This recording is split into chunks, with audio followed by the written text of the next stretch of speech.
Hello dear students, welcome back to our YouTube channel. And as you know that we are studying about uh, integral transform, in which we are studying about Laplace transform, and we have already seen some theorems. First of all, we have seen the definition of Laplace transform. After that, we have seen some basic functions and their Laplace transform. And after that, we have learned many properties and theorems which are depend upon Laplace transform. Now, as you know that we are studying about the application of Laplace transform. So, in the application, we are studying about some examples which can be solved with the help of Laplace transform easily. So, today we will see some more examples. Find Laplace transform of 3 e raised to 3t plus 5 t raised to 4 minus 4 cos 3t .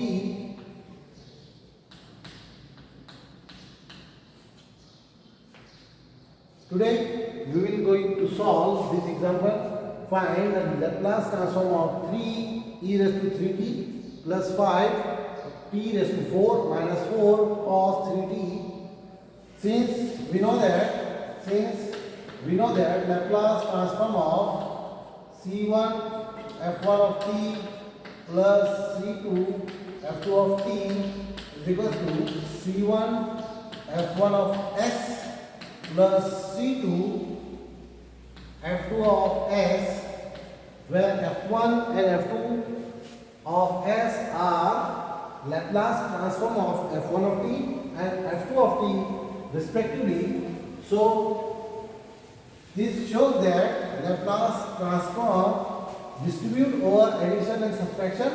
So this example can be changed in the form Laplace transform of 3 e raised to 3t plus Laplace transform of 5 t raised to 4 minus Laplace transform of 4 cos 3t. Correct? Now we know that whenever we take Laplace transform of function which has constant number in multiplication, we can take that constant number outside the Laplace transform.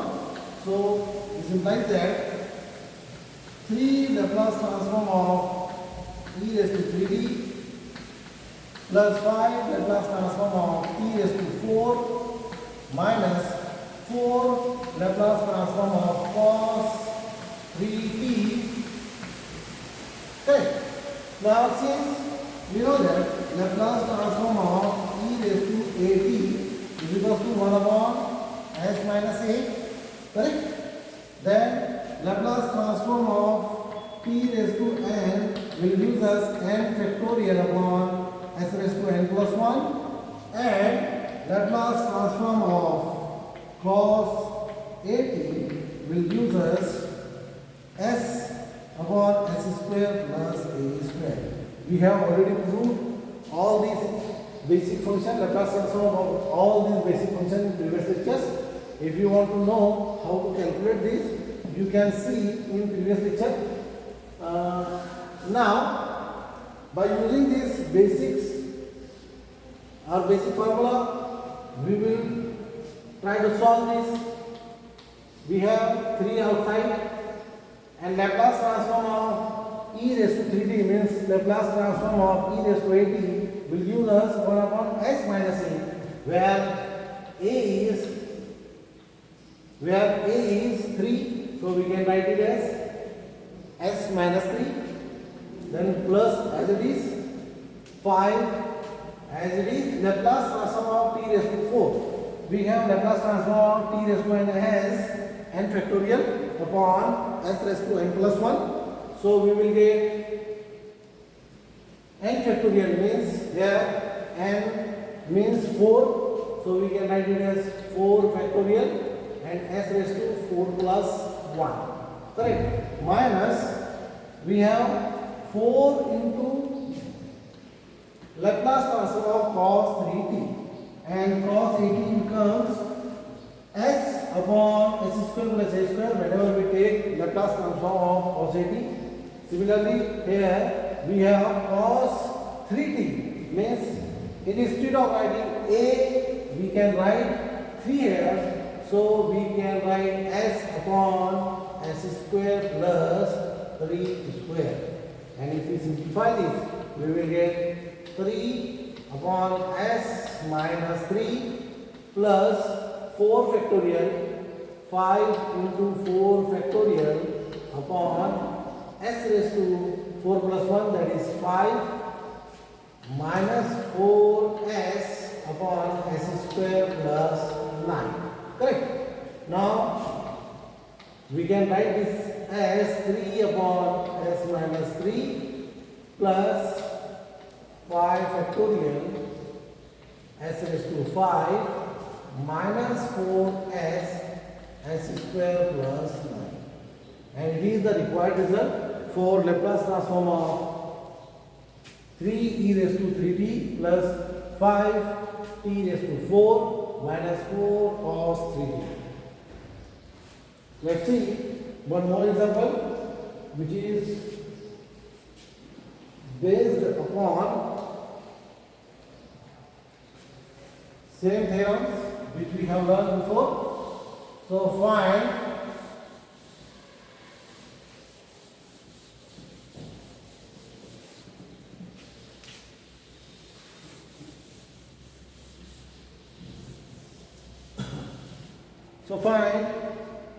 Laplace transform of cos 9t, Laplace transform of t into cos 3t.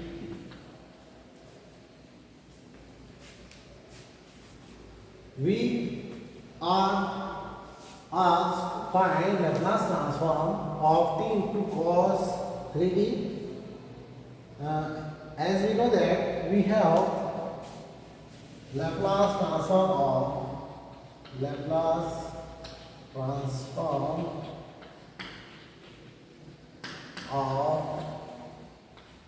function multiplied by t raised to n, and we know that is Laplace transform of t raised to n f of t will give us minus 1 as a power n, so 1 minus raised to n, then nth derivative of Laplace transform of f of t,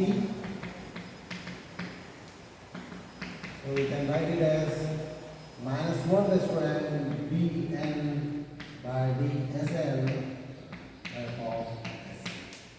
Correct. Or simply we can write it as minus 1 raised to n fn of s. Correct. Where n implies that nth derivative of f of s. So in this example we need, first of all, Laplace transform of cos 3t. We want here, first of all, we want Laplace transform of cos 3t. After finding Laplace transform of cos 3t, we can differentiate that term with respect to s. So, since we know that Laplace transform of cos 8t is equal to a upon s